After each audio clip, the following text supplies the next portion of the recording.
Olá, terceiro ano, tudo bem com vocês? Hoje, terça-feira, dia 11 do mês de maio, nós vamos começar com a nossa aula de português na página número 23. Página 23. Nós vamos dar dois exemplos de cada palavra que sejam monossílabas, dissílabas, trissílabas e polissílabas. Monossílabas, vamos relembrar, são palavras que têm quantas sílabas? Mono, uma. Qual a palavra que tem uma sílaba? Por exemplo, sim. Por exemplo, outro exemplo de uma palavra que só tem uma sílaba. Não.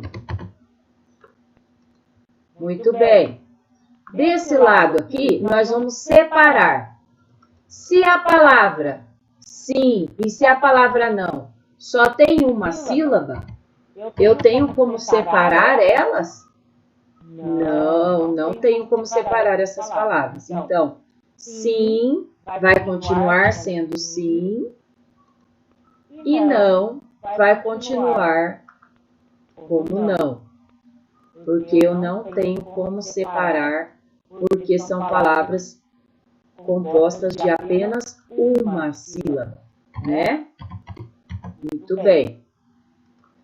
Feito isso, agora nós vamos para palavras dissílabas. São palavras que têm duas sílabas. Vocês vão escrever aqui duas palavras que têm duas sílabas e aqui desse lado vocês vão separar essas duas palavras.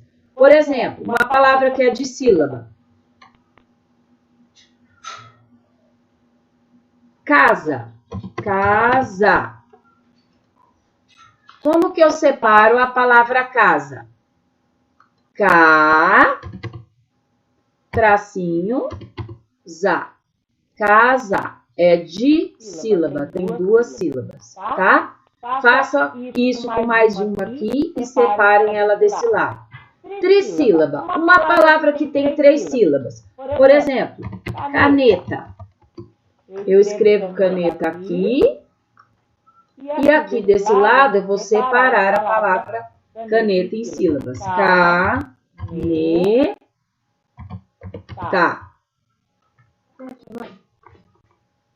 Ok. Separei caneta. Agora aqui, polissílaba é palavra que tem 4 sílabas ou mais. Vocês vão separar aqui. Continuando então. Então aqui, monossílabas, palavras sim e não. Como que separa? Dissílaba, casa, casa. Trissílaba, caneta, caneta. Outra palavra que é trissílaba, Bianca, Bianca. Lorenzo também é trissílaba, Lorenzo. Polissílaba, uma palavra que tenha 4 sílabas ou mais. A prof colocou Isadora, Isadora, tá? Lembrando de vocês colocarem a próxima e separar. Virando a página agora, página 24.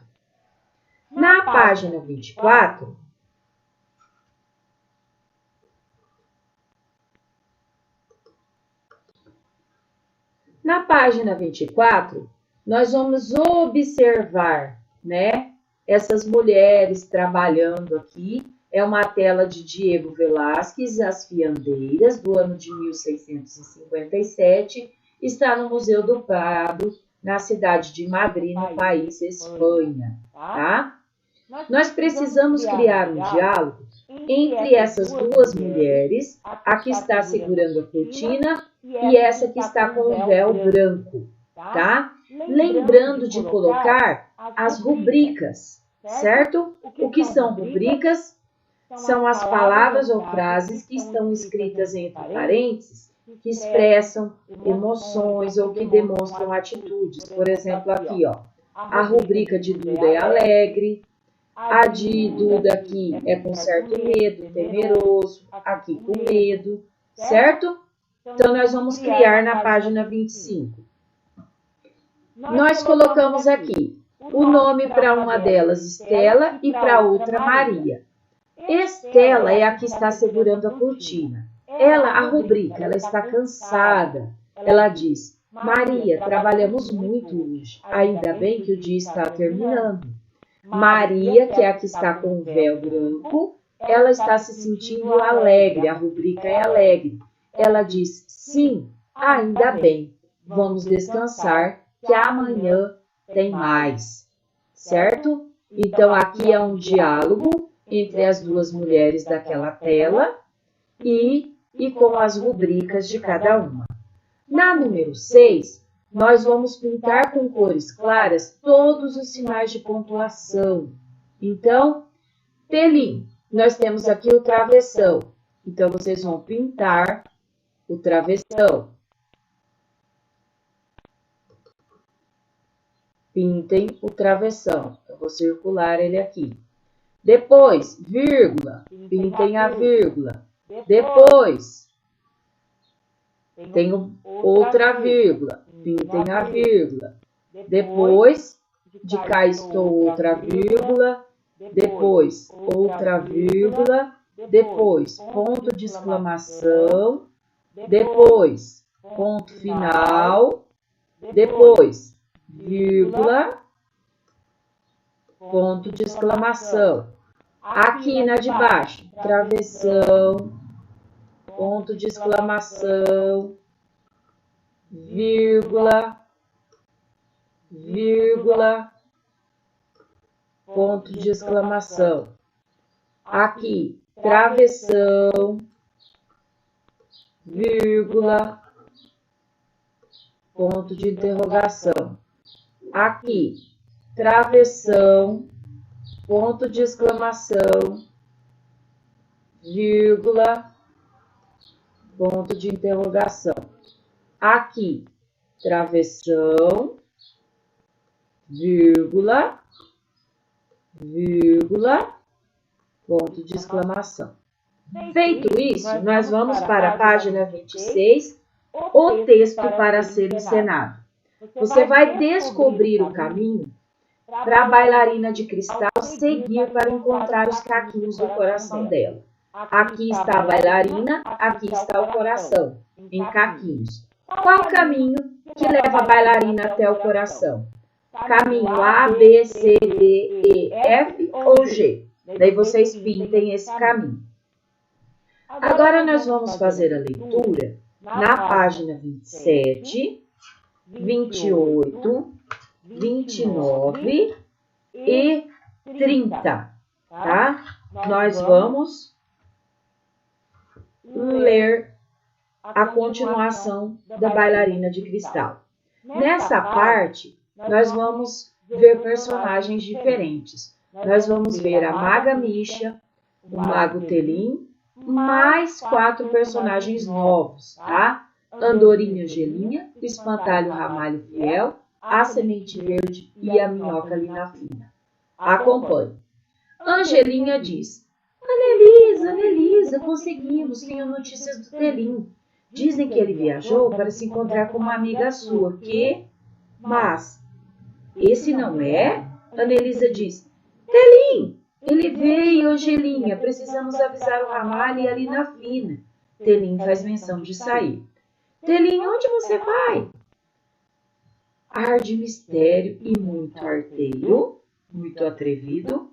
Telim diz: preciso terminar o trabalho que vim fazer aqui. Volto logo, logo.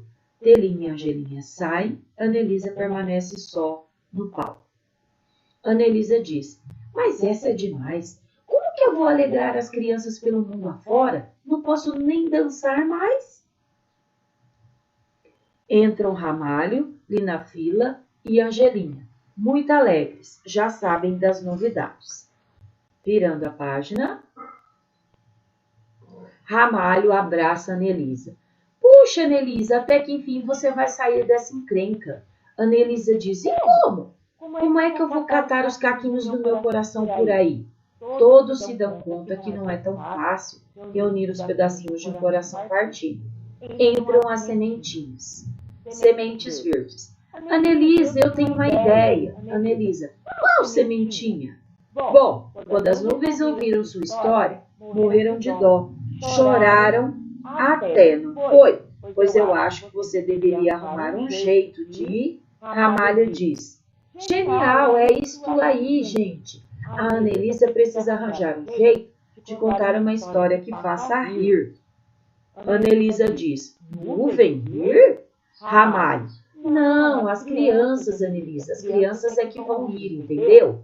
Entendi, mas eu vou. Ramalho, escrever uma peça de teatro, que tal? Anelisa, uma peça de teatro? Angelinha, puxa vida, que genial. Anelisa se encanta com a ideia. Mentalmente começa a fantasiar. Todos começam a se imaginar com atores. Acaba por se decidir. Vai escrever o texto. Anelisa diz, pessoal, eu topo. Faremos a pesquisa. Nesse momento, entra Telim com cara de que fez arte da boa. Telim, onde você andou? Você está com uma cara tão engraçada. Telim, o que você fez? Angelinha diz, Telim, você leva jeito de ser mesmo da pá virada. Olha só. E Telim sorri. Anelisa diz, tá bom. Vai. Mago tem que ser misterioso mesmo, senão fica fajuto, sem valor. Gente, ele podia participar da peça também, né? Telim diz, só se for um papel pequeno no final. Eu não tenho tempo para ficar ensaiando. Angelinha, vai ser lindo. A gente pode começar o espetáculo cantando. Na outra página, Ramalho. E no final nós vamos ter um monte de caquinhos de coração para colar. As crianças vão rir a valer. E a gente vai cantar o quê? Ramalho começa a cantar, os outros acompanham. A música é Tudo que a gente quiser. Tudo que a gente quiser, a gente pode cantar. Se a vida vira uma festa, a gente já sabe amar. Para amar tem que ser gente. Para ser gente tem que ter coração. Para ter coração, tem que ter esperança. Para ter esperança, o que precisa então? Tudo que a gente quiser, a gente pode alcançar. Se o mundo muda depressa, a gente já sabe amar. Da segunda vez que os personagens cantam a canção, ouve-se a voz de Magamicha furiosa nos bastidores. Virando a página, Magamicha, Telim, onde você está, seu ladrão desavergonhado? Dá-se então uma grande confusa correria no palco. Magamicha persegue Telim com seu enorme guarda-chuva na mão. Magamicha diz, feiticeirinho peçonhento, devolva-me meu coração já. Vem aqui, eu quero meu coração de volta, Telim. Ramalho diz, não tenha medo dela. A Magamicha só faz bruxarias em noite de lua cheia, mas ela nunca aparece. Pra gente em noite de lua cheia, entendeu? Ramalho fala correndo. No final dessa cena, que deverá ser bem cômica, bem engraçada, Magamicha cai dentro da caixa de música e vira estátua. Todos se aproximam, a princípio com medo, temerosos. Depois percebem que a bruxa está presa de verdade. Ramalho diz, a bruxa de pedra-sabão. Telim logo sai de cena, empurrando a caixa de vidro. Todos acenam e gritam adeus. Lina Fina diz, gente, nós estamos bolando o final da peça quando a Magamicha entrou. Então, como é que fica? A gente vai só cantar? Claro que não. Nós temos que recolher os pedacinhos do coração da Anelisa que as crianças guardaram. Vocês esqueceram? Anelisa começa a cantar. Tudo que a gente quiser. Todos deverão estimular as crianças a entregar as pedrinhas que Telim distribuiu a elas, na entrada, antes de iniciar seu espetáculo. O mago Telim poderá também postar-se na calçada em frente ao teatro para distribuir os caquinhos do coração da bruxa quando tudo terminar. Então, esse texto foi escrito por Rita de Blasius, A Bailarina de Cristal, editora Belo Horizonte, ano de 1989, páginas de 29 a 32. Agora nós vamos responder oralmente. Releia o início do texto. Anelisa, Anelisa, diz Angelinha. Conseguimos.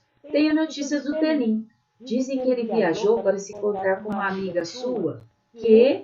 Mas esse não é? Quem Angelinha pensa que não viajou? Ela pensa que Telim não viajou. No final de sua fala, Angelinha se surpreende. Por quê? Porque Telim já estava de volta e junto de Anelisa, né? Agora nós vemos Ramalho com Anelisa. Ramalho abraça Anelisa. Puxa, Anelisa, até que enfim você vai sair dessa encrenca. Qual era a encrenca a que Ramalho se referiu? Era a encrenca de ter perdido seu coração e precisar recuperá-lo. Número 3. Telim disse que se a bailarina fizesse as crianças rirem, ela teria de novo um coração de verdade. O que Anelisa e seus amigos fazem para isso? Eles escrevem e encenam uma peça de teatro engraçada para fazer as crianças rirem. Número 4. No final, o que acontece com a Maga Misha? Ela cai dentro de uma caixa de música e vira o quê? Uma estátua. Número 5. O que as crianças que assistirem a peça deverão fazer no final? Devolver as pedrinhas que ganharam de Telim para formar o coração da bailarina. Número 6. A Anelisa consegue ter seu coração de volta? Como você sabe? Sim, ela consegue, porque as crianças devem ter rido na peça, pois a última rubrica indica que quando elas entraram para ver o espetáculo, Telim lhes entregou as pedrinhas do coração de Anelisa e elas a devolveram no final. Assim, a bailarina pôde fazer seu coração. Número 7. Quem ficou sem coração no final da peça? E como você sabe disso? Quem ficou foi a bruxa. Por quê? Pelo fato de Telim pode poder ficar na calçada distribuindo os caquinhos do coração da bruxa. Isso os ajuda a nós pensarmos no final dessa peça, né? Virando a página agora,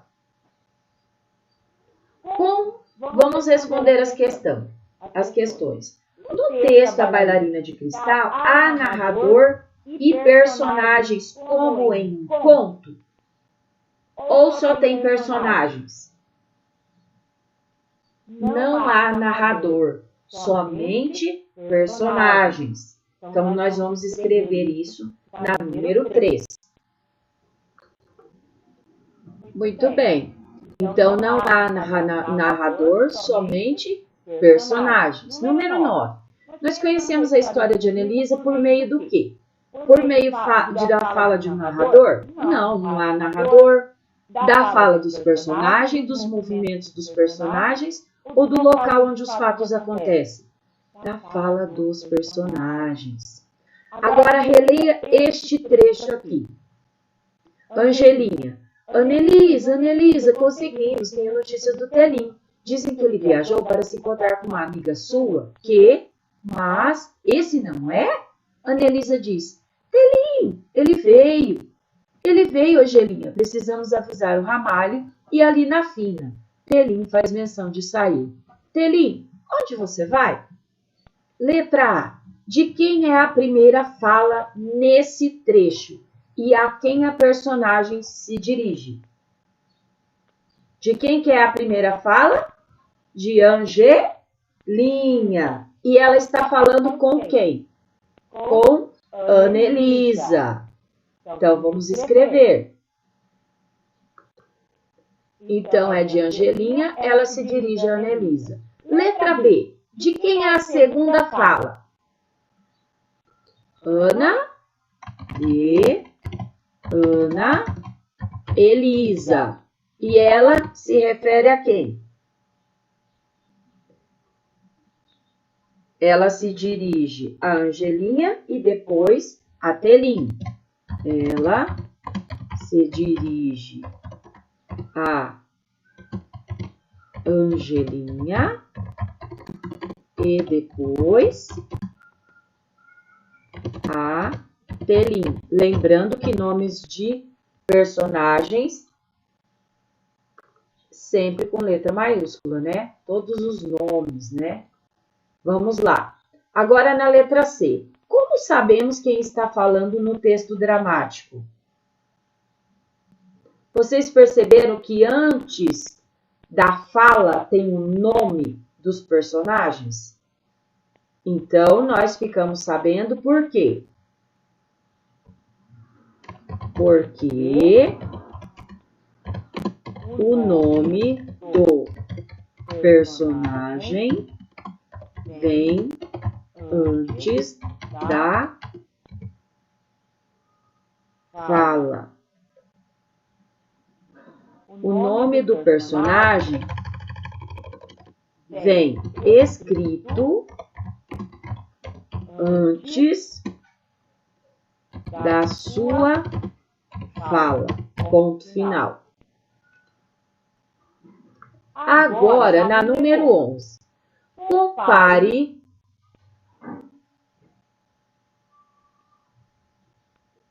os trechos a seguir. Trecho do conto A Vovó Estrela. Um dia, um menino resolveu parar de falar. O gato lhe perguntou por quê, mas o menino não respondeu. O gato então lhe disse: "Quer saber? Vou fazer a mesma coisa." Esse texto foi escrito por Mário Urbanet, Pequenos Contos para Sonhar, histórias tradicionais de muitos lugares. Trecho do texto dramático, A Bailarina de Cristal. Ana Elisa: "Entendi, mas eu vou." Ramalho: "Escrever uma peça de teatro, que tal?" Agora responda: qual é a diferença entre a escrita dos diálogos em contos, desse aqui, com os diálogos em conto de textos dramáticos? Qual que é a diferença que vocês percebem?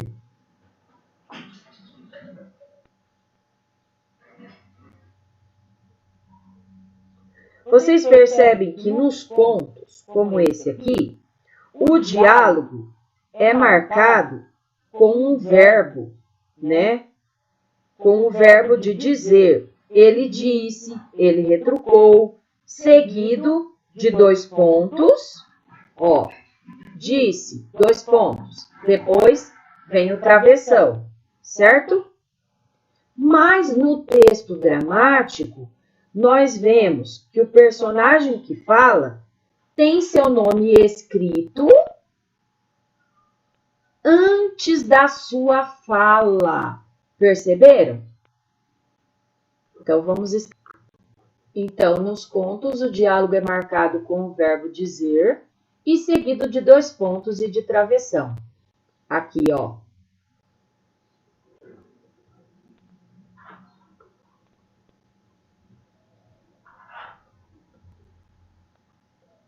Disse, 2 pontos, travessão.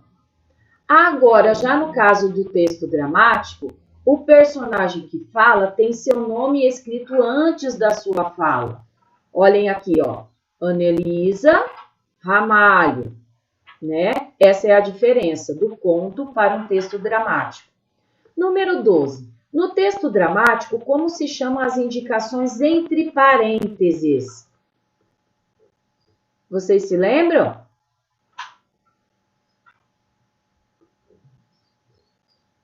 Isso aqui, ó, que está escrito entre parênteses. Telim faz menção de sair.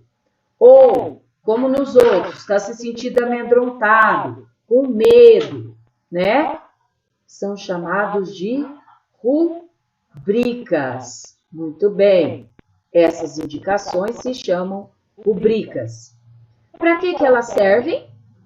Elas servem para orientar a encenação da peça, para mostrar a expressão do rosto, para mostrar alguma emoção, alguma ação que o personagem precisa fazer, certo? Muito bem, então. Na próxima página, nós vamos pintar as rubricas desse texto. Peguem um lápis de cor clara e pintem as rubricas. É tudo que está entre parênteses, tá? Pintem. Número 13. Há algumas semelhanças e diferenças entre o texto dramático e o conto. Marque com um X as semelhanças entre esses dois tipos de texto. Vamos lá. Quais as semelhanças e diferenças entre o texto dramático e o conto? Tem um narrador? Não. Tem personagens? Sim. Um texto dramático tem personagens. Contam uma história? Sim, contam uma história. Marcam um X. São encenados? Não. Contém uma sequência de fatos? Sim. Então, vamos marcar um X aqui.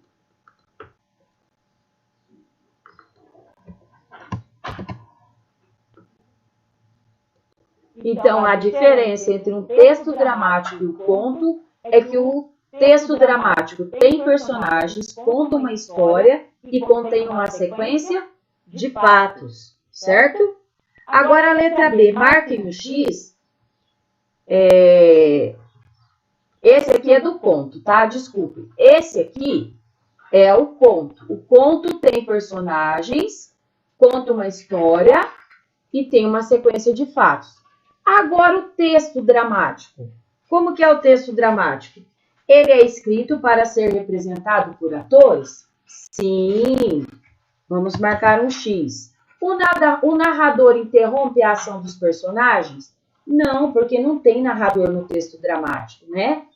A história não é contada por um narrador, mas construída pela fala dos personagens? Sim, marquem um X aqui.